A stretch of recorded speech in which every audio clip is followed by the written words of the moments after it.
Good morning, my people. It is that time again. Good to see all my potheads in the audience there. Glad to have you. Hope your cups are full. Hope your coffee's as good as mine. We have got several really interesting things to talk about. We're going to start with a bit of good news this morning. I want you to hang out with me. You're never supposed to bury the lead. You're not. You're supposed to grab your audience from the get-go. But there's something good I want to talk about first. Just set the mood, set the tone. It's a good thing. So fill your cups, grab a pen and paper, and let's do this.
Good morning, folks. It is a good day. It is a good day. It really is. We had some serious losers yesterday, but all the losers yesterday were the people that are supposed to be losers. We're going to talk about that. We're going to get to it all. But before we do, I want to talk about a winner. I want to talk about a wonderful human being. It is Miss Dolly Parton's 78th birthday today. Happy birthday, Miss Parton. I want to talk about her for just a minute. A lot of people don't know. In fact, none of us can know all the wonderful things that she does. I mean, we know that she's beautiful. She has been beautiful. We have looked at her for decades. Thank you for being such a beautiful person. Her voice is angelic and powerful. She sings that every Christmas I play Hard Candy Christmas just to humble myself. I mean, some of the songs that she has out there, her rendition of Wind Beneath My Wings is my favorite. I mean, Whitney Houston, don't get me wrong, Whitney Houston killed it.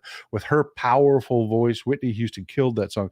But to me, the best rendition of Wind Beneath My Wings is Dolly Parton. She's just has that softness, that southern lilt. It's just incredible.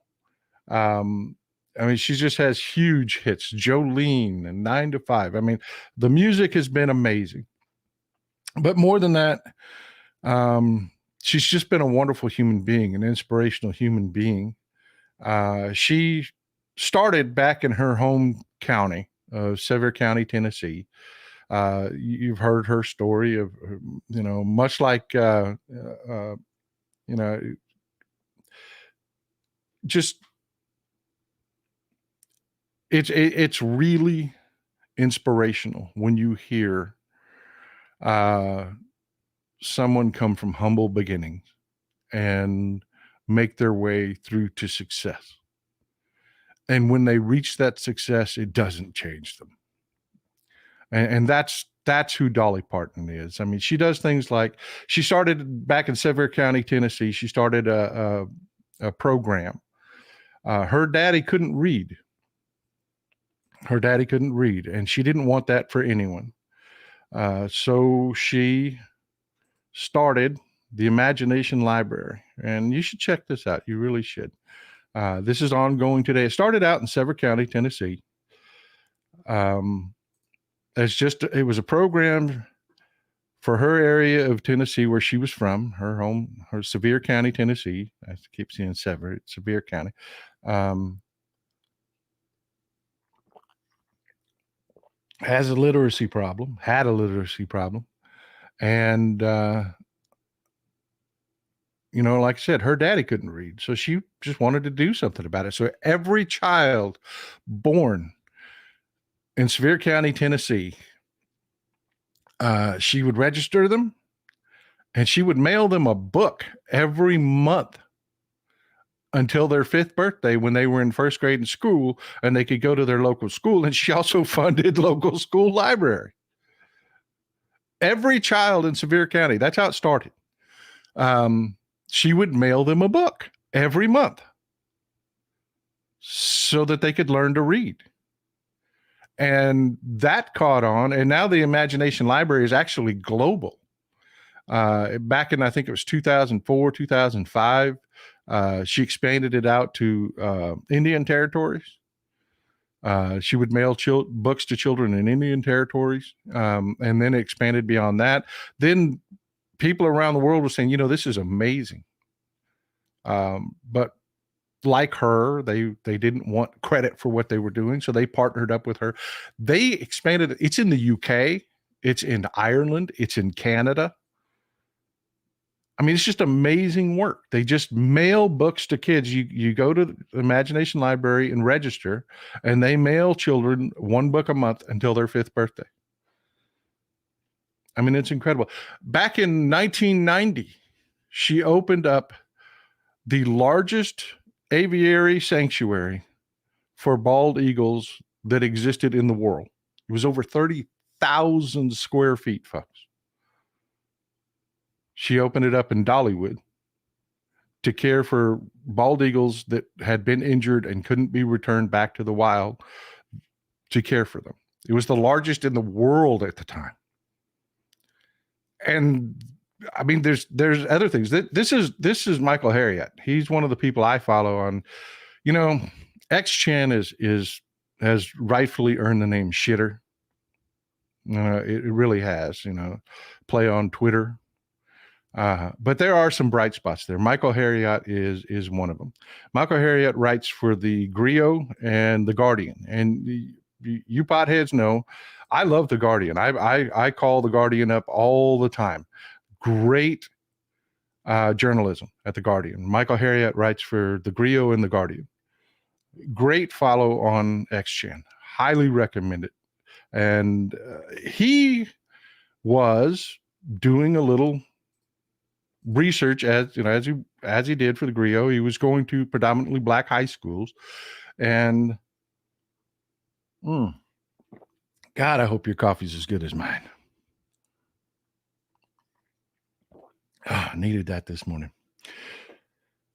But he kept going to these high schools, predominantly black high schools, where he was doing some, research for a story for the Griot, and he kept seeing, bands with sharp uniforms, choirs with sharp uniforms, bands with new instruments. Just like, hey, it'd be great to find out who's funding. I mean, obviously the school is struggling for funding, but your band seems to be doing great. Your choir seems to be doing great. Like, oh yeah, Dolly pays for that. It was like, who? Dolly Parton. And he started checking, and there was nothing out there on it. Nothing on websites, no telling anybody, no trying to get credit or anything like that. He couldn't find anything on it, but he kept going to school after school after school after school. Oh yeah, Dolly pays for that. And I mean, there are other, don't get me wrong, there are other donors. But yeah, she just does stuff like that. And we don't even know all that she does. She's a gift. She's a blessing. She's a gift. I'm very proud to have named my cat after her. Happy birthday, doll. 78th birthday, born in 1946. Happy birthday, doll.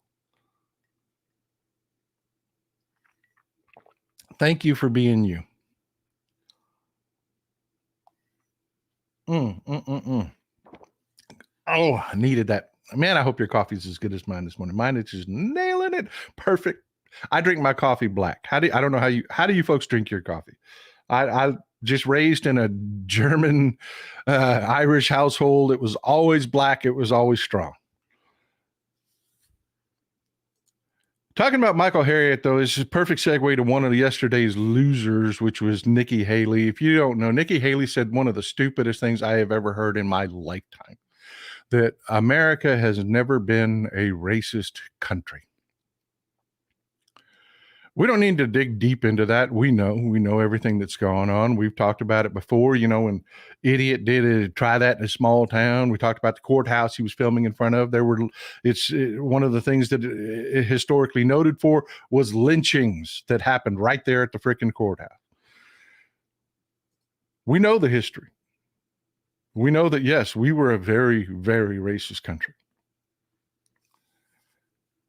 Marcia Klepper says, my friend's baby just got her first Dolly book. I'm telling you, Imagination Library is amazing, folks. It is. But back to Nikki Haley. Nikki Haley just says the stupidest thing day before yesterday, that America was in an interview. She said, well, I don't believe America's ever been a racist country. Just idiotic.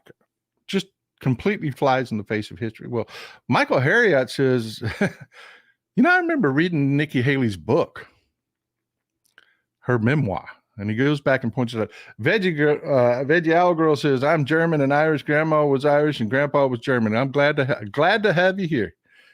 Glad to have you. We're going to talk a little bit about that in a story here in a minute about the EU. We're going to talk about Americans are a little different about that. Irish people, when I say I'm Irish people say, no, you're not. No, you're not. You're American. You're not Irish. You're American. And it's like, no, I'm Irish. My mother was Irish. No, your mother was born in Iowa. You're American. I'm Irish. You're not Irish. I mean, this happens around the world, folks. People don't really understand how we view stuff like that. I mean, how we hold on to, we will grab another country. Like my dad was German and Norwegian. And then, I tell people all the time, October, especially, we grab onto that. A lot of people around the world just don't understand our mentality on how we really feel about that. Yeah, we're American, but damn it, I'm German, Norwegian, and Irish. That's what I am. And yeah, like Greg Edmonds says, probably, he's 1.5% Neanderthal. If you take a look at my forehead, I'm probably beating you out there a little bit better. Probably 15% Neanderthal in there. But yeah,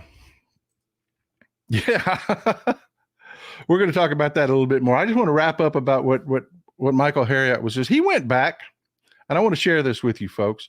He went back and found an excerpt from Nikki Haley's own book. And nothing hits like your own words.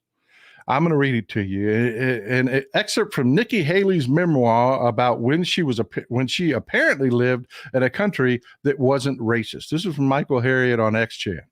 That's why I say she's a good follow. He is a good follow. Oh man, that coffee's good. This is from Nikki Haley's own memoir. Word quickly got around that my father worked at the, quote, black school, unquote. And besides that, he and my mom were obviously foreigners themselves. When they finally found a house, they had to buy it, not rent it. And they were told there were conditions. They couldn't entertain black people in it. They couldn't have alcohol in it. And they had to sell it back to the man they had bought it from. It was located in the nearby town of Bamberg, population 2,500. Yeah, that's from Nikki Haley's own memoir. Couldn't rent a house, had to buy it outright. Why? Because her parents, Rendawa is Indian. Her own parents put up with bias. She knows it. She wrote about it. But then she says something yesterday, day before yesterday, completely idiotic. We're not a racist country. Never been a racist country. She just doesn't know we've ever been a racist country. She's pandering to the Republican base. And there is no better testimony to how racist Republicans are, that one of your leading candidates for the standard bearer of your party has to say something idiotic like, we were never a racist country. No, my little pasty white people voters. No, we weren't never racist. You're not racist. They're racist today, and that's what she's trying to avoid.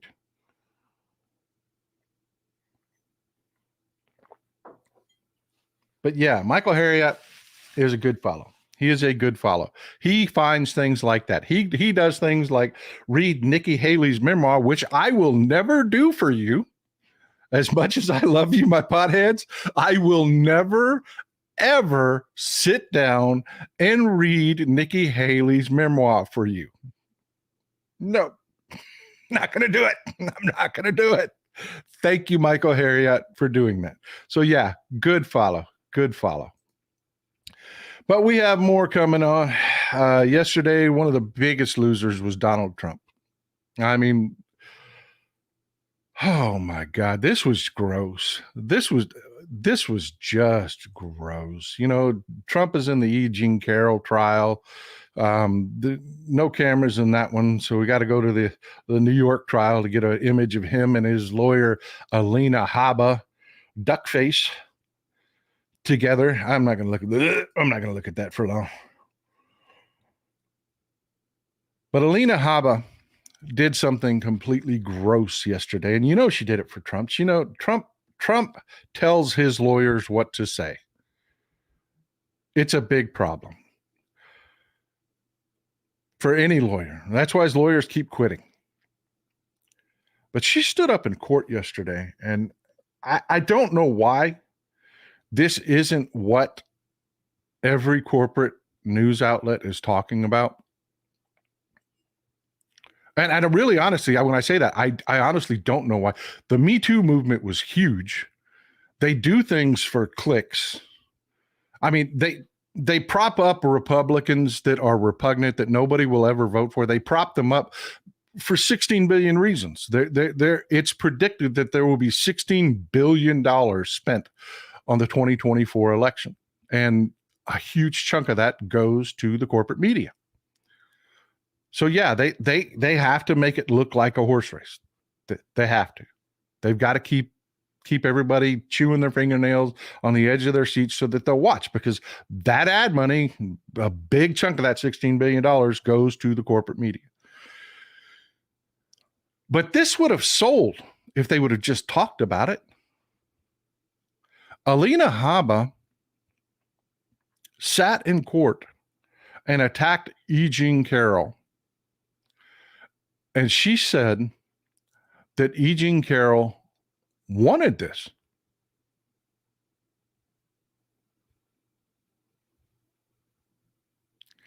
She said that E. Carroll was better off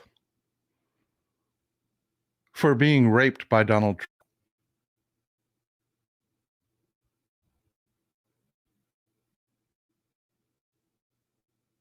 That, you know, she didn't say as bluntly as I just said, but that was her argument.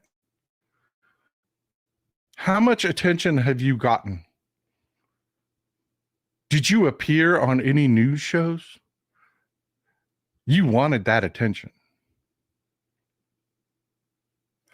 She made the argument that E. Carroll was better off for having been assaulted by Donald Trump, and that she wanted to be sitting in court, having been defamed, having death threats. I mean, the woman testified and she had to buy a dog that she didn't want, and she has to sleep with a gun on her nightstand because she received so many death threats. And Alina Habba made the argument in court, but aren't you liking the attention? You wanted this. And that is gross. That is disgusting. And I have a guess why the corporate media isn't talking to you about that, is because it's just like the Epstein scandal. It's simple and people get it. And it's destroying Donald Trump. It's just like the arguments he made about immunity. You know, I told you going into the Iowa caucus, this is what would happen. This is what would happen. And it is exactly what happened in the Iowa caucus. I mean, yeah, he's going to have that hardcore MAGA. Donald Trump could rape a woman on Fifth Avenue on camera and he would not lose MAGA. They would find a reason that it's okay and talk about it in church. They would. I keep telling you, this isn't a zero-sum game. You're never going to get them all. But the people that showed up at the Iowa caucus, I mean, the fact that half the voters in the Iowa caucus, in what amounts to an incumbency, said, no way, not Donald Trump. No, not Donald Trump. And they didn't just say it like, you know, I was a Pete Buttigieg guy. I was a Mayor Pete guy. I'm like, man, I want the guy who speaks 7 languages. He's intelligent. He destroys them on Fox News. He is young. He is energetic. I'm still a Pete Buttigieg guy going into the future. I am. I think he's all of the, you know, Crockett, Jasmine Crockett, Daniel Goldman. We have this huge bench of Democrats, Katie Porter, that are younger and intelligent and strong. Yeah, we had people that were not for Joe Biden going into Iowa. Remember, it was North Carolina that really lit Joe Biden up. But Iowa, no. Pete Buttigieg won that. But we're not like that. We're ride or die Democrats. When Joe became our guy, he's our guy. He's my guy, and I'm damn glad I voted for him. I'm damn glad when the election came around, I voted for him. That's not what happened in Iowa for Trump. You had people showing up in Iowa, they're like, no way. No damn way. This guy does not represent me. And I will vote for Joe Biden before I will vote for Donald Trump. And that is a huge problem for the Republican Party, and they know it. And they know it. And this is the fight that we're going to be having. And Alina Habba did us a wonderful favor yesterday. She showed us who they are. They made that same argument that the racists make about slavery. You've heard it. Well, they're better off. I mean, good God, they could have been in Africa. Look at that. They're killing each other in Africa. We brought them here. They're Americans. They're better off for having us stolen all of their culture and all of their identity and their names and everything. They make that argument today. Today, the racist Republicans make that argument today. And Alina Habba absolutely did us a favor. You know, she's a real estate attorney. She was excoriated in court. I am telling you, Judge Kaplan has had enough of Alina Habba.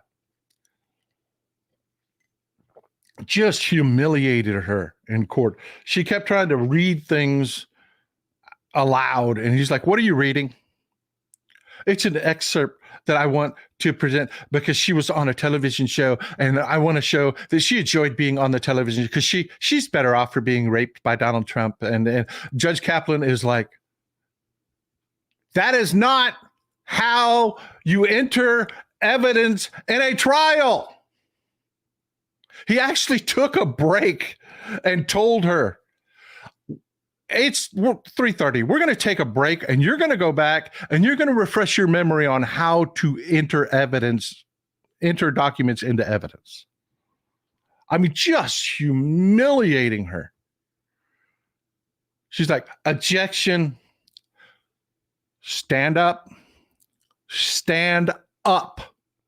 When you enter an objection in court, you stand. Okay? Make your objection.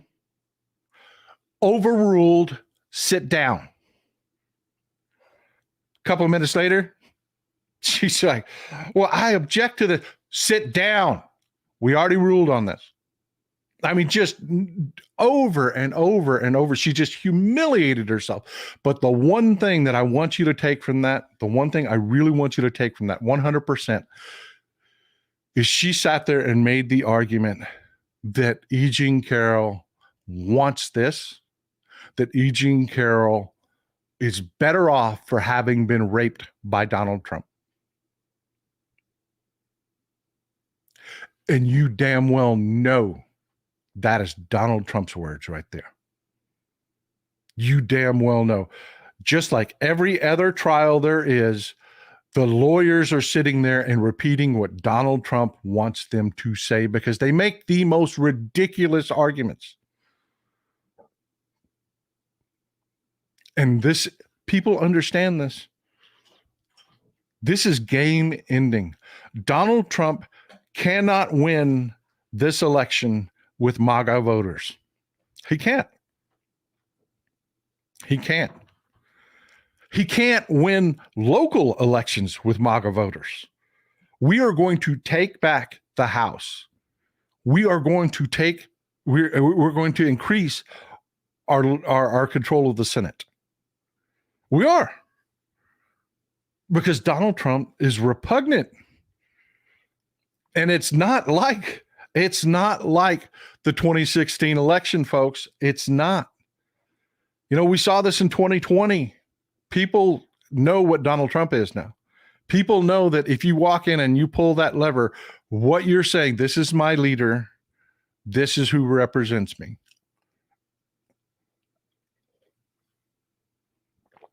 Oh, man.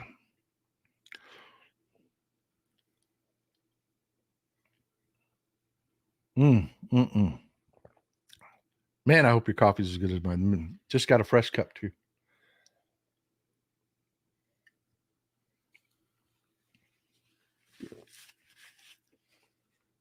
That's terrible. I should just go to the hot cup, right? I mean, instead of, I hate to waste. I really do. I hate to waste. So I will sit there and I've got a cup of coffee that's gotten cold, and then I get a hot cup of coffee here. And instead of just switching to the hot cup of coffee, and don't want to waste it.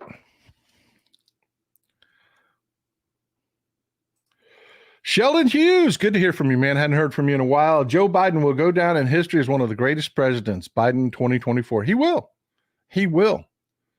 If you look at what's happened post-COVID, you look at just what he did in COVID. If he did nothing else, if Joe Biden had kicked the bucket after turning our COVID response around, remember, we couldn't get glass vials for, they're specific vials that have to be used. You can't just use anything. And the manufacturers of the vaccines couldn't get the vials. And they had to start with one size, which is just this massive big vial. And immediately they went down the supply chain through the Department of Commerce, and they got those vials that they needed. Needles, we had a shortage of needles. The right size needles. That was the one. Remember, go back in the Wayback Machine. They fixed those supply chain issues that Donald Trump had forever to work on and didn't. If he had just dropped the mic and walked off stage at that point, and he would have gone down as one of the greatest presidents in our history. But he didn't quit there. I mean, look at what he's done for manufacturing. We used to suck hind tit on chip manufacturing. Everybody wanted to manufacture overseas. Not after COVID. Not after COVID. They're like, okay, American stability is a thing. It's real. Where can we build factories in the United States? And Joe Biden said, well, let me tell you what, I got a deal for you. And they passed the CHIP Act. And now they're building HABs, they call them HABs, down in Arizona, all over the damn place to manufacture chips and semiconductors.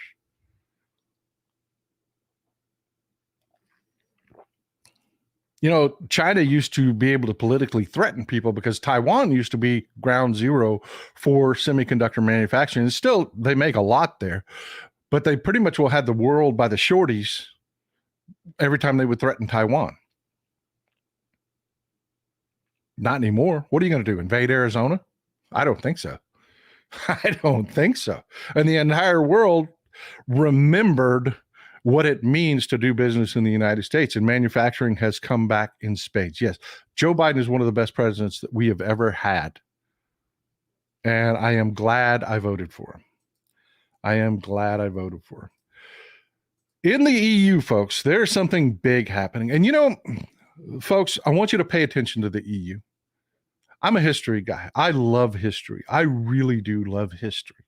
I have this thing where I take history and the people in it, and I bring them into my world. I don't just read a history book and it's like somebody else. It's, you know, just, you know, things like that. Peter Campbell says, under Trump, PPP was being confiscated by the federal government. Blue state governors were chartering cargo planes to get PPP. Yeah. Biden solved that problem. You remember that? He's talking about gloves, masks. The federal government was confiscating PPP because there just wasn't enough going around. Biden fixed that. Remember the cargo container problem? Biden fixed that. Work, man. Quietly just did the sausage making is that it is government. Thank you for bringing that up.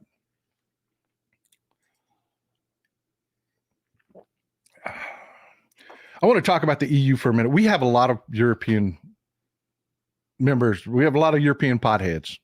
Glad to see you folks. We have a lot of European potheads here. What is happening with the EU is us during the colonial days. Now, I'm not saying, you know, I'm not drawing parodies between Virginia and New York and Pennsylvania and things like that and Europe. Of course not. These are highly developed first world states that have been leading the world forever. I mean, you know, that's not the comparison I'm making. I'm comparing federalism. Radio Chaos says, without the electoral college, the great orange clown would have never gotten into office. Amen. Truth. But what's going on in the EU is us. When we first formed as a nation, it's not like it is today. I mean, everybody in this audience, we're Americans. I'm Texan. I am also Texan.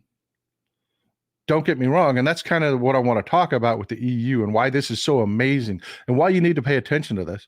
And the big story about Hungary today. But yeah, I'm American, but I didn't give up my Texan identity. I'm born and raised here. New Yorkers are New Yorkers. And nowhere in our nation, you know, folks from California, you're Californians. They are fourth largest economy in the world right now. California. Californians are Californians. Born and raised Californians are Californians. But we're Americans. See, the EU is still in that phase like we were when we first started. You weren't American first when we started this little project of ours. You were Virginian, or you were a New Yorker, or you were a Pennsylvanian, or, you know, you can just go down the colony. You had fealty to your state first. Your identity was with your state. And that's what Europe has been forever. France, you know, England, they all have their own identities. John English says, good morning, Texas, Paul. Yes, my iced tea is. Hey, man, it doesn't have to be coffee. A lot of people drink tea out of their cups. Says, iced tea is great. Live in central New York, and we can't wait for Micron, thanks for, I don't know what Micron, you talking about Macron was coming for a visit? I think it's talking about Macron. Thank you for the support, amigo. I appreciate you. I really do. But European identity, French people are French. Norwegian people are Norwegian. Swedish people are Swedish. Finlanders are Finn. The British are British. They all identify amongst themselves, and it's difficult for them to imagine a complete identity in the EU that is just EU. They don't look at it that way. But I'm telling you, pay attention. That's the way we started. And it changes. And it's not a bad thing. Because like I said, anybody in here want me to stop being Texan? Anybody have a problem with my Texan culture? No. We love that shit here. We do. We love our state identity. Oregonians, go talk to an Oregonian. They are 100%. Yeah, brother. Yeah. Me and the trees, baby. That's just the way they are. That's what's happening in Europe. That is what is, and you're watching it in real time. You're watching that history happen, and it's freaking amazing. It is amazing because right now they're fighting desperately to hold on to that individuality. So did we. So did we in the beginning. But that cooperation, and this is where I'm going with this. That cooperation is great. It is great. There is not an American in this country that would give up the cooperation we have between states. We just wouldn't. There are these morons that call about states' rights and this, that, and the other, and to some degree they have a point. And you will too in the EU. But the longer y'all work together as a bloc, speaking to our European audience, the longer you work together as a bloc, the more you will love that cooperation. The more you will love the strength that comes out of that cooperation. And this is what I'm telling you. I'll break the crystal ball out and make a prediction. In a quarter century, it will not be China challenging the United States for economic and military power. It will not be China. China is too much into its own identity. They have tremendous opportunities. Hal Sparks talks about the Chinese real estate market all the time. They could solve their real estate problems if they would just quit being racist jackasses and let people immigrate into their country. I mean, how many American expats would love to take advantage of Chinese culture, Chinese food, Chinese real estate market in which they would be able to go far. And we do it all over the world, but not China, because China is too much interested in just being China. Newest Bill says, thanks for bringing the truth about. That's what I do, my brother. That's what I do. Sometimes it's not good news, but hey, that's why I carry that moniker, Merchant of Hard Truth. This is one of those things that's not great for America, but it is the truth, and this is happening. 25 years from now, Europe, which is already financially a juggernaut, will get over that, we could be in the EU, but we would be French first. That will go away.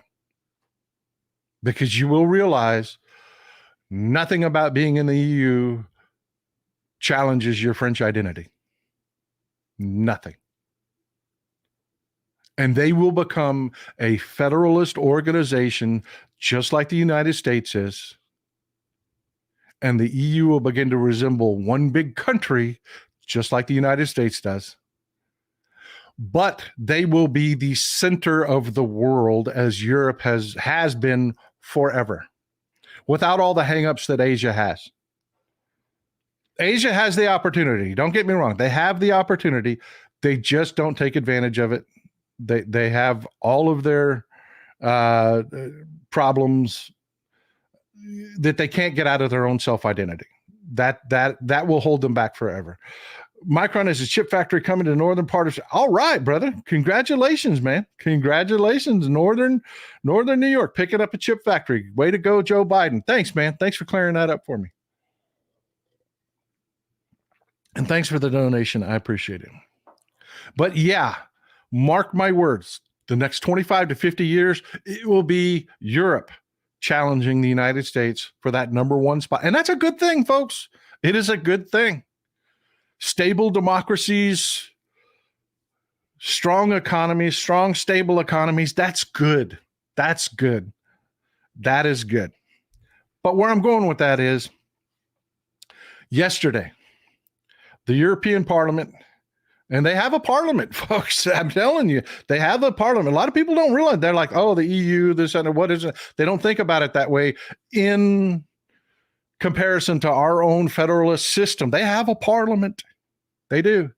The European Parliament voted 345 to 104 to condemn Hungary, and it is on its path. This is Viktor Orban. This is the right-wing darling. They held CPAC in Hungary. They held CPAC in Hungary, a Putin-run dictatorship. The Republican Party said, we should hold our big party there. Because of this guy, Viktor Orban, who cannot fillet Putin enough. Just cannot guzzle enough Putin balls. And he has been interfering with the EU and their support of Ukraine. The EU is very interested in European security. They know what it is like to have Russia invading Europe. Most of Russia is not in Europe. It's in Asia. And the EU, right, Kimpe, amen. The EU is strong. The EU understands this. The EU wants to fund Ukraine because Ukraine is in Europe. Ukraine is in Europe, folks. Ta-da! And this jackass, Viktor Orban, has been interfering with Europeans funding Ukraine so that they can have stability in Europe.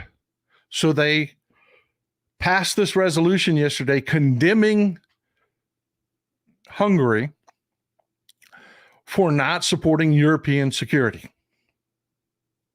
This is a step to removing Hungary's ability to vote and eventually to strip Hungary of EU status. That's where this is going. They have had enough. No more does Putin control politics in the EU. And believe me, Wilder up in Denmark absolutely knows this. They're paying attention. Maloney down in Italy, absolutely paying attention. They are all understanding the benefits of what being in the EU brings, the trade, the solidarity. And they're not going to give that up for Putin. Putin is done. He is done. He is over. He overplayed his hand. He absolutely screwed up in his invasion of Ukraine. He screwed up in overplaying his hand in the Middle East. We're going to talk about the Houthis here in just a little bit.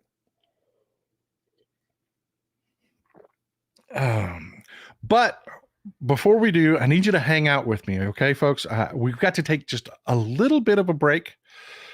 I will be back. I'm going to play our outro, but we're not leaving. We're not done. I will be back in 1 minute. I promise you. Okay?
Sorry about that. I apologize. 200 people left. Oh, I'm sorry about that, folks. I did not shake the dew off before the show. Sorry. But we're here. Yeah, I'm 8 cups of coffee deep, folks. I've been chugging coffee since 6 this morning. I am 8 cups of coffee deep. I'm telling you. Needed a break. Ukraine will be a huge economic engine. Peter Campbell, that's right. Get us back in the saddle, brother. Get us back in the saddle.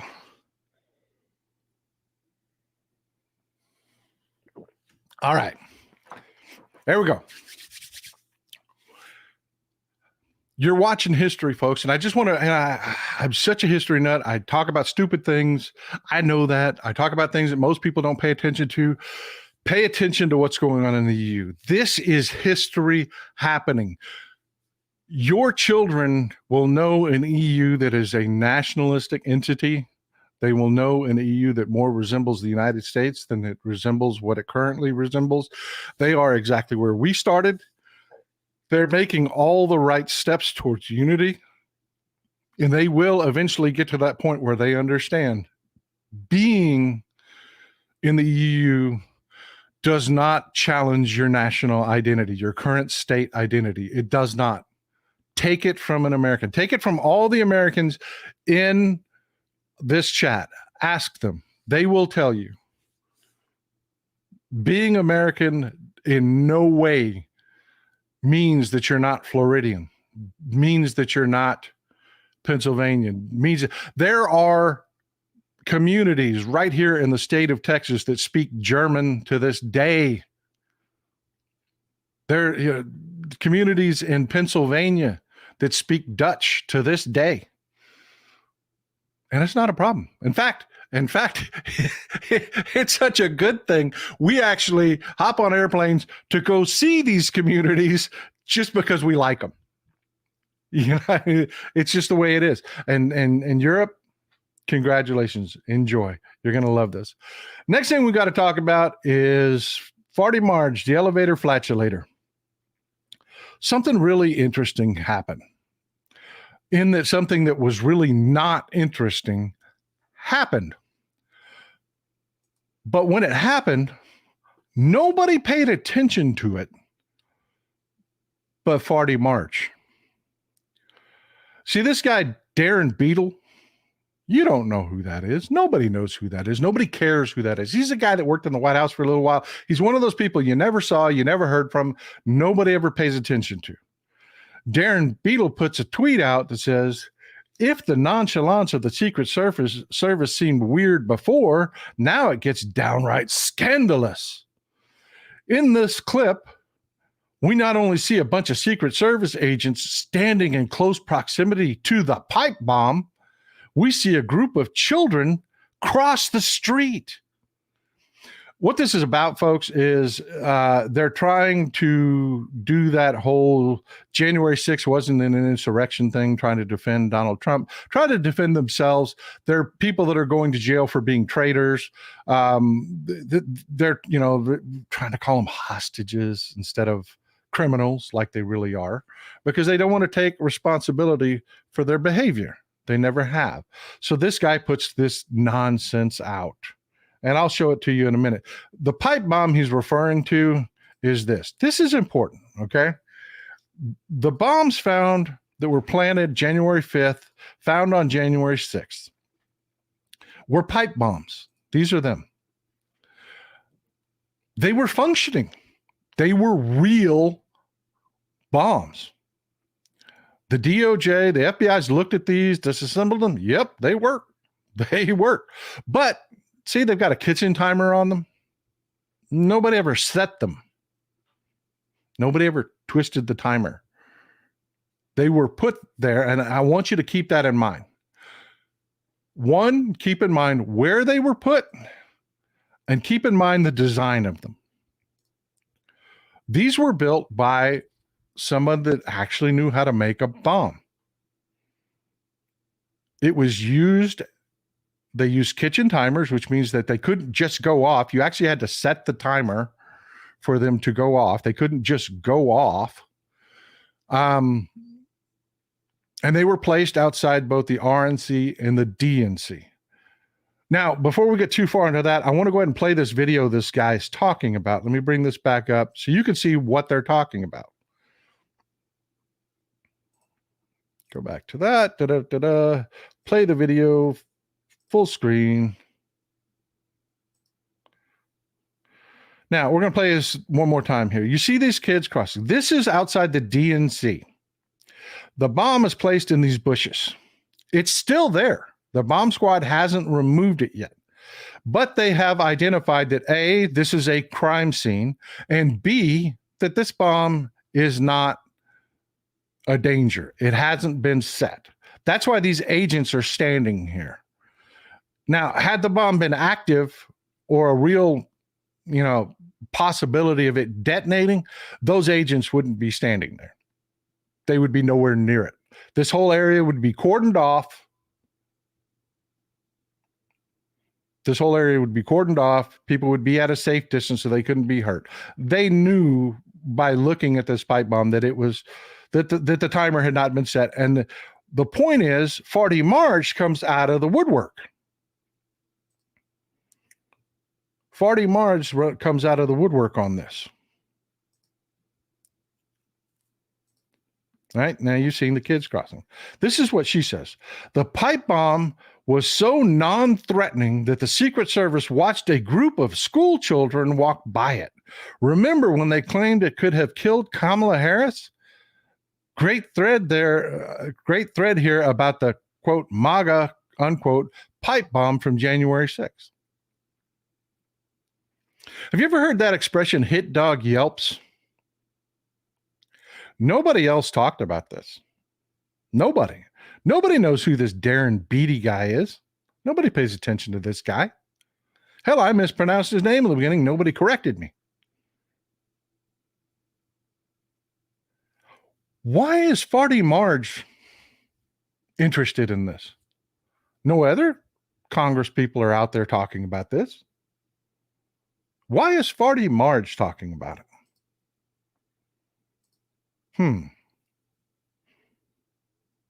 Well, could it be that she highly resembles the physical stature of the pipe bomber? I mean, this is the pipe bomber. They have video of from beginning to end of the pipe bomber walking. And let me share some inside baseball with you folks. You see these angles, these positions? The FBI knows where every one of these cameras are. And what they have done is they went back, and you can actually go back and look. There's much more footage than this. There's much more footage than this. What they've done is they've gone back with an agent with holding up a grid with measurements on it. And they have taken images from those exact same cameras with a grid on it so that they have exact measurement. My point is, and I want to talk to the bomber, in Marge, if you're the bomber, pay attention. They have your exact measurements. Exact. To the millimeter. They know how long your leg is. They know how long your foot is. They know how long your arm is, your hand. They know what your stride is. They know how far you swing your arms when you walk.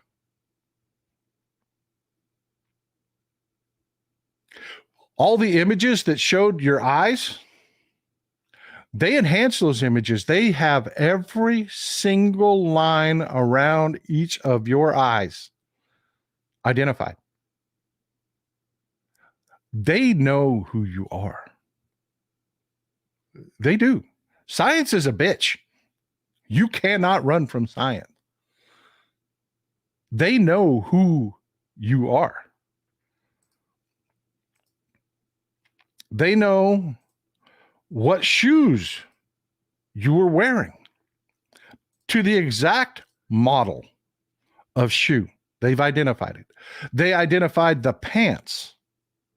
They identified the hoodie. They identified the mask. They knew who the manufacturers for all of this are, and they went and got them in the exact right size. Yeah, they know all of it. Just the science part. And this is before we talk about, we actually do the deduction of the bombs themselves. I want you to think about those bombs. All right.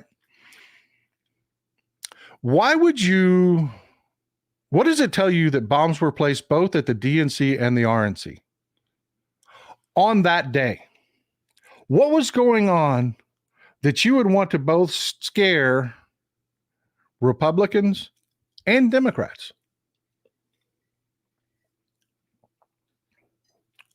What was happening that day?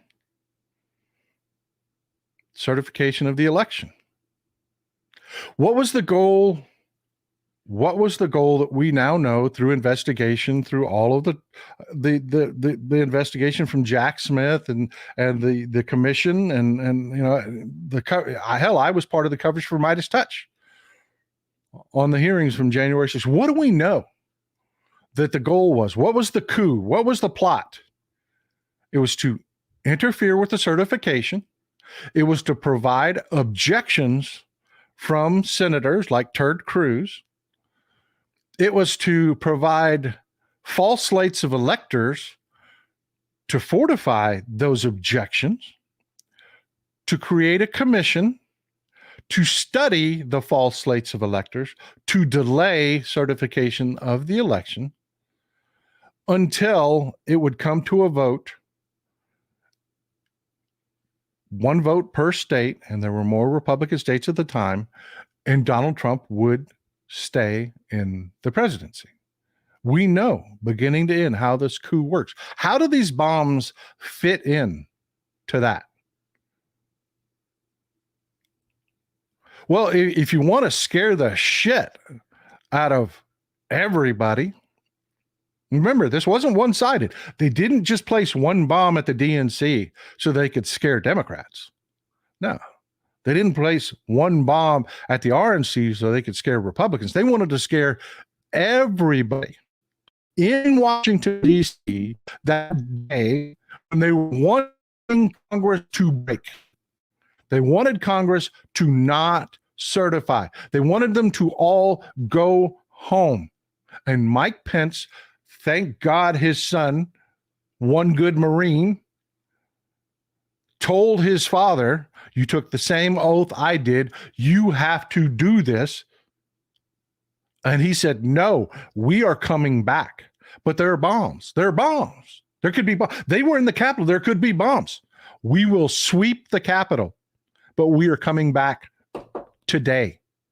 We're doing this today. There will not be delay. This coup is not working. That's what the bombs were for.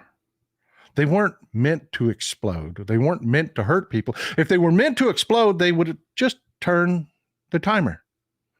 And yes, that pipe bomb could have killed our vice president had it gone off at the right time.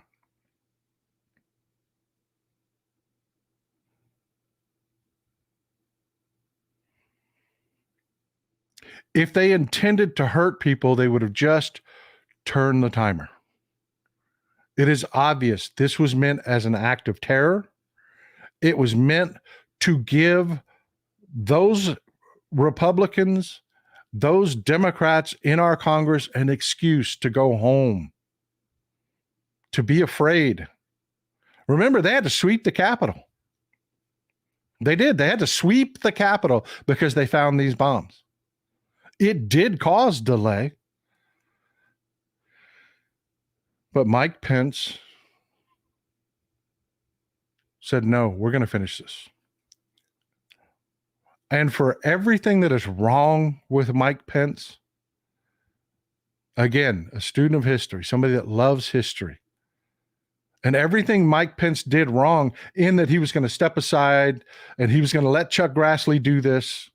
He was going to let Chuck Grassley let this coup go forward. He was. Even after he talked to Mr. Potato.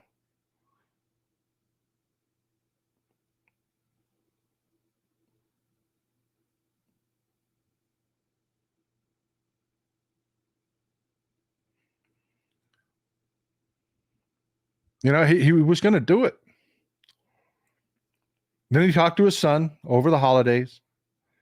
His son's a Marine, and his son told him, Dad, you can't. You can't not go do your job. You cannot step aside and let Chuck Grassley do this. You can't. You got to go and do your job. You swore an oath, the same oath to the Constitution I did. We were that close, folks. We were that close. This coup almost worked. And believe me, if you look at what they're doing, with the 2025 project, they know this coup almost worked. Last bit we have is about the Houthis. I want to talk about the Houthis for a minute. They attacked another ship, and we lit them up again yesterday. But folks, this goes beyond that. I want you to remember back when this first started. What did they say they were doing? What was the message? They were attacking Israeli ships. That's what they were doing. They said that themselves. It's out of their own mouth. It was out of their own mouth. They said that. They're attacking Israeli ships. Well, this ship yesterday, the Picardy, was not. It's a U.S.-owned ship.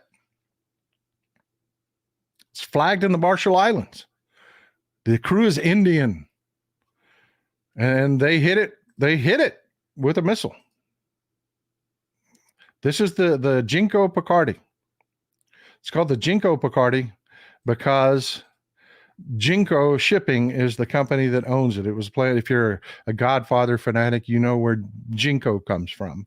It was a play on words. They founded the company, I think, back in the late 80s, early 90s. No, right around 2000. They founded Jinko Shipping. It was a play on the Jinko importing from the Godfather. It was just that's what it was supposed to be. It was just a tongue-in-cheek thing. It was founded by a Greek guy. He did a great job. He built up a solid fleet. This is a bulk container ship. You see these containers? They hold grain. They Thanks, Bobby. I appreciate you, man. I really do. I appreciate you. These ships hold grain. It's a bulk container ship. It was one of Jinko built up a good fleet. They had a few problems back in 2016. World had a shipping problem. They replaced their original chairman with some investors came in, they did some great work revitalizing the company. The company wasn't dying by any means, but it could make more money. And the investors that came in, and this is why I say the Houthis have royally screwed up. We talked about the Silk Road. We talked about the trade. They have fundamentally misunderstood what they were dealing with. I know this is a little difficult to read. I'll blow it up a little bit more. This is a list of the investment firms. It's now owned by a series of institutional investors, a group of institutional investors that own Jinko Shipping. Number one is BlackRock. You, my friends in Yemen, just hit a ship owned by BlackRock fund advisors with a rocket. You have no idea what you just did. You have no idea the tables that BlackRock sits at. I love POW nobody. Whoops. Yeah. Second, Dimensional Fund Advisors. You never heard of them? Another big group. They own 2.6 million shares, almost 2.7 million shares. BlackRock owns 2.8 million shares. SSGA Fund Management owns 1 million shares. Ion Assets Management, Israel Limited, owns almost 1 million shares. And then to round out the top 5, you have the Vanguard Group. Again, you have no idea. You have no idea the tables Vanguard sits at.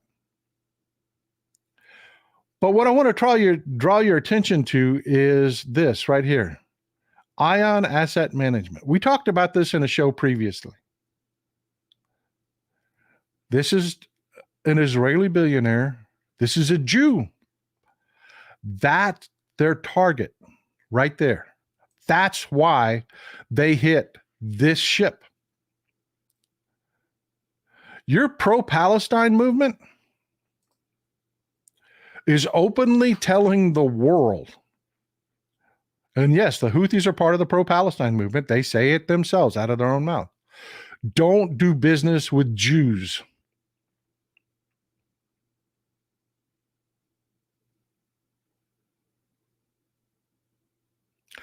That's what they're saying.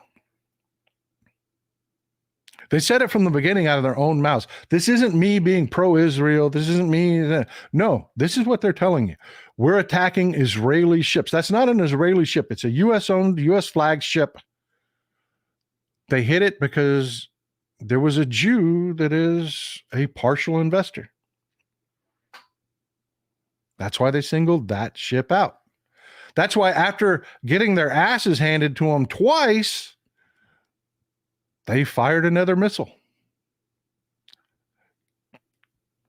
Getting hit again. Folks, that's what your pro-Palestine movement is. I have never become anti-Palestinian. I made my bones. I have nothing to prove. I argued for the Palestinian people forever. On October 7th, I stopped. Not because I don't care about the Palestinian people, because I'm a weirdo. I look at these things big picture. I understand them in a global aspect. And I am telling you, the attacks on October 7th did not stop. We have had more terrorist attacks inside Israel just this week. This was meant to inflame a regional conflict. It didn't work because Joe Biden is an amazing president. He was able to work, Anthony Blinken was able to work with our friends and allies in the region to prevent this from doing what Putin exactly wanted it to do. He was working with Iran training and funding. These rockets that are being fired are provided by Iran, with technology given to them from Russia and funding given to them from Russia. The goal is to try to create a conflict within the region, and they're failing. The goal is to draw attention away from Ukraine because Russia is crumbling. And folks, if you think it is, it's possibly, I am. You're describing me. It's possible to be pro-Palestine and anti-Hamas. It is. But understand, the reason I went October 7th wasn't because I stopped giving a shit about people. It's because I understood. I know who's funding this. Look at the organizations that are running these pro-Palestine protests. Look at where their funding comes from. They don't care about the Palestinian people. If they cared about the Palestinians, they were in front of a cancer hospital screaming at patients in a cancer hospital because it has a Jewish name. That doesn't help Palestinians. It doesn't. They're there to sow chaos. Don't stop giving a shit about the Palestinians. Do. Don't let them do what they're doing. They're trying to sow these movements. The people funding this movement are trying to sow chaos. There is a political objective, and it is not to help the Palestinians. Folks, Hamas planned the attacks on October 7th for years and made no plans for the safety of the Palestinian people, knowing that they were going to draw a response. The goal was to draw a response. That's what the trolling was about, was in preparation for the response. But they did nothing in preparation for helping the people of Palestine. Not make sure they have water, not make sure that they have safety. They have, I want you to big picture this shit. Don't just get laser focused. I haven't stopped giving a shit about the people of Palestine. I haven't. Peter comes, come on, Texas Paul, you're not weird. You're limited edition. Love you, brother. Well, I am a little weird because I'm willing to stand up and take the slings and arrows and not give a shit, because I know as time goes, you will see what I'm talking about. They cannot help but out themselves. The Houthis are part of this. They are funded by Iran. They are part of this movement. They have said they're there to attack ships that are owned by Jews, to tell people you cannot do business with Jews. You cannot do business with Jews. And how fundamentally freaking wrong is that? There is no both sidism of that. There is no one in Israel telling anyone in the world you can't do business with Arabs. Nowhere.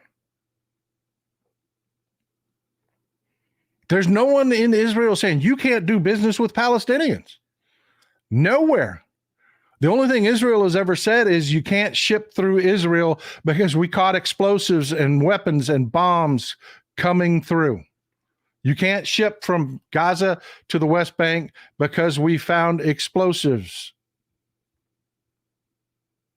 And then they found explosives in the West Bank. There's no both sidism on this, folks. And the longer it goes, the longer you're going to see. And folks, let me tell you, when I say Russia is crumbling, and this will all come out in the wash, I want you to look at Sevastopol. Crimea, Russian-owned Crimea. Russia can't keep the lights on in Moscow. They sure as hell cannot keep the lights on. This is Sevastopol tonight. This is going on right now. No electricity, no lights, severe flooding. Severe flooding. They lost another patrol boat, by the way. The Ukrainians, way to go, Ukraine, took out another Russian patrol boat. But this right here, I want you to see this. This is Sevastopol tonight. Darkness. No heat. The Russians aren't the only ones that can play this infrastructure game. They aren't. There's no electricity in Sevastopol. This is the flooding in Sevastopol right now in Russian-controlled Crimea. This is the other one I wanted you to see. This is how badly Russia is crumbling. This is the market, the main market in Sevastopol. Let me pull this up. This is the main market in Sevastopol. You see the traffic? Just burning to the ground. And there's nothing Russia can do about it because it's crumbling. It's crumbling. If you can't keep the lights on, if you can't keep the crap flowing out of the houses, you're done. You're done. And that's why I want you to look at the Middle East for a second. I know it's an ugly thing. Everybody's been so ugly. When this is over, when Putin is gone, and the violence stops because Putin is gone, Pakistan has turned on Iran. Pakistan has attacked Iran. Folks, Pakistan attacked the Iranian military in Iran. All of this is crumbling. When it's over, don't forget the people. Yes, the Palestinian movement was hijacked by awful people. It was. Blocking travel during the holidays, screaming at cancer patients in a hospital. That is the chaos agents. Don't forget the people. Right now, there's a movement going on. There's negotiations going on from the neighbors of Israel to get a state for the Palestinian people. I don't call it a two-state solution because it was never a two-state solution. There was never going to be Israel and Palestine as the only two-state. It doesn't work that way. It has to be everyone in the region. So calling it a two-state solution is a lie, because all of the neighbors around Israel have wanted this chaos forever. They're done with it, folks. That's why this didn't expand. Everyone in that region is done with Hamas. They're done with the terrorism. Netanyahu has come out and said, no, we're not going to do it. We're not going to do it. That's his starting negotiating point, folks. That is not where he's going to end up. It isn't. Everybody's like, oh, you see, Netanyahu's a terrorist. That is his starting negotiating point. His neighbors, Egypt, Saudi Arabia, Jordan, everybody is saying, okay, we really need to resolve this. We've got to come up with a state for the Palestinians.